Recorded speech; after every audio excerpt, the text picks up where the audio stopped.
yang kadang-kadang sini kita maling, ayo antum yang warga baru ta'aruf. Itu baru apa kira-kira gitu. Baru kenal nama dan alamat biasanya ya. Kenal nama, alamat, anak, istri berapa, status itu ya. Itu sebenarnya belum sampai kepada ta'aruf. Jadi ta'aruf itu harus lebih apa? Harus lebih dalam daripada itu. Nah, kemudian ada lagi makna yang lain bahwa manusia itu dibuat bersuku-suku, berbangsa-bangsa agar apa? Lita'aruf, agar mereka saling mengenal. Maka ta'aruf itu tidak dibatasi oleh tadi. Kalau tadi Rian dengan saya itu beda apa tadi? Warna kulit beda katanya. Siapa lagi? Rambut. Nah, Iwan Ibn dari makna ini saja ini membuktikan bahwa jamaah dalam konsep negara itu nggak cocok. Karena apa? Ada nggak batasan ikhwah itu negara? Enggak ya. Nah, maka khilafah Islamiyah ataupun ukhuwah Islamiyah itu memang adalah ukhuwah yang bersifat universal. Nah, maka ini pun hanya bisa terwujud oleh ikatan yang bersifat universal. Maka cocok kalau ukhuwah itu adanya dalam jamaah, adanya dalam sistem khilafah. Karena dua-duanya memiliki ikatan yang luas, tidak memiliki batasan seperti apa yang kita bayangkan. Coba tuh bayangkan kalau kita tuh ikhwan berasal dari satu udara atau berasal dari satu kandungan. Awalnya siapa itu?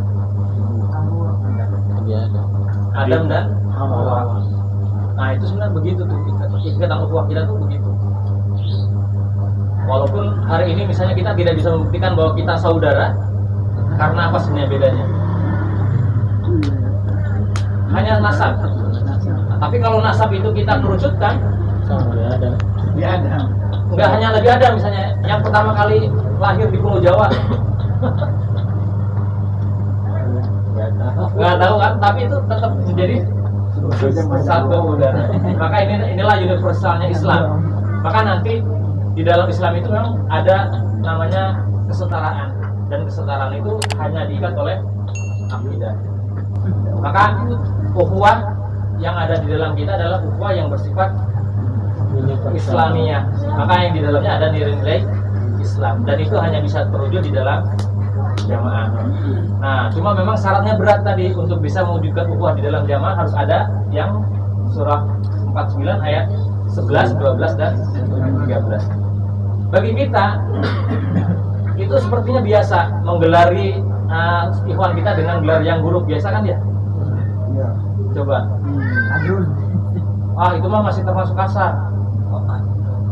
Kita ngomong ke teman kita itu kadang-kadang menggunakan gelar yang kurang bagus.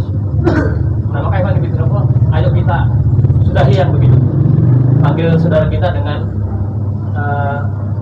panggilan yang kurang enak. Kemudian menggunjing ataupun menceritakan keburukannya. Ikhwan Fillah, kenapa islah dibutuhkan? Karena setiap keburukan saudara kita ketika diceritakan, baik itu di dinding Facebook maupun di cerita yang lain, itu sebenarnya dia sedang menunjukkan keburukannya. Ya, siapa saja yang menceritakan keburukan lain dimanapun, maka dia sebenarnya sedang menunjukkan keburukannya. Maka hati-hati membuat status, hati-hati membuat tulisan di Facebook dimanapun, karena itu nanti akan berakibat dengan kehormatan saudara kita. Nah, maka kalau sudah itu terjadi, apa coba? Maukah kamu memakan daging atau makan bangkai saudara? Itu kan satu perumpamaan yang secara zahir saja, secara zahir makan bangkai kita nggak mau. Jangankan makan bangkai daging manusia, ya, makan bangkai ayam saja kita nggak mau. Kalau kita lihat ini ayam apa tiren, gitu. enggak mau makan. Tapi kalau ayam pun makan, oh ya matilah, kalau nggak mati nggak bisa dimakan. Nah, itu saja kita tidak mau. Maka perumpamaan inilah yang nanti akan merusak ukhuwah. Nah, maka ikhwan fillah ukhuwah, hal-hal yang nanti akan merusak ukhuwah kalau bisa kita melihatnya bukan hanya sebagai sesuatu yang berakibat kepada hubungan kemanusiaan, tapi yang lain. Nah, kemudian ikhwan fillah ukhuwah, Islam mengatur apabila ada sesuatu yang terkait dengan hubungan kemanusiaan, ya, itu syaratnya cukup berat, ya. Contoh misalnya gini,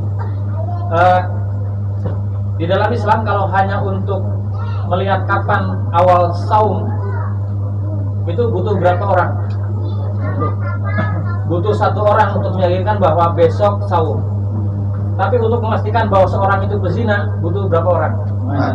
4. Bisa nggak itu terjadi? Misalnya ada orang yang berzina, ya, kita nuduh orang itu kan berhubungan dengan kehormatan orang lain, hubungan saudara.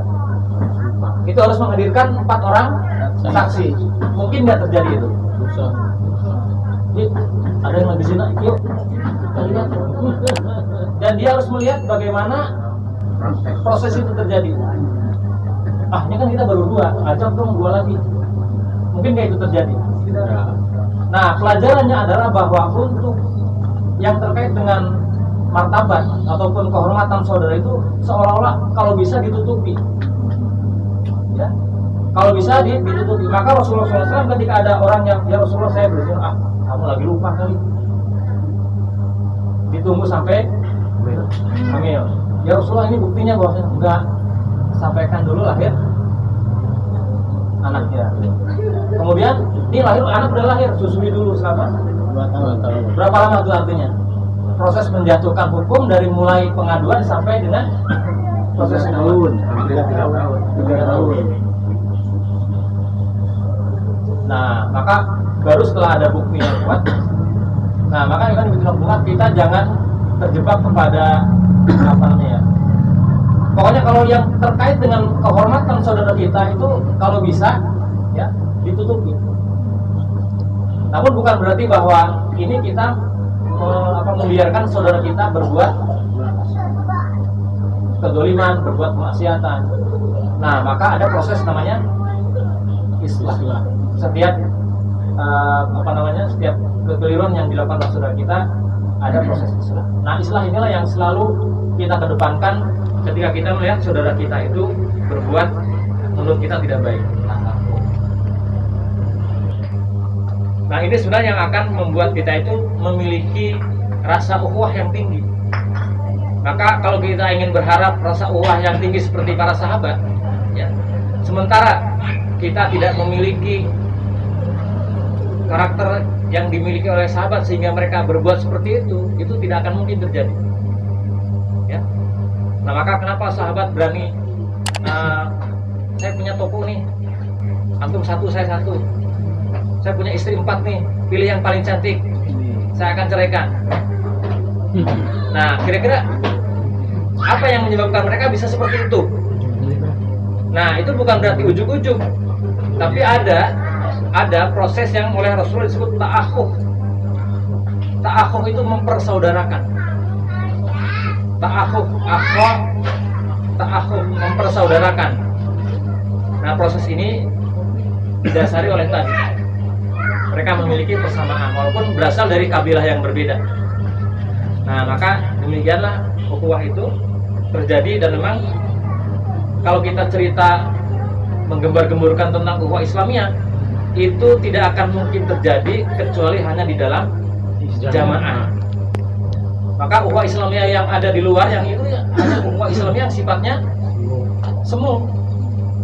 Nah, maka itu karena kita sudah berada di dalam jamaah ini, yang kadang-kadang kita merasakan bahwa ukhuwah Islamiyah kita itu adalah ukhuwah yang semu, ya.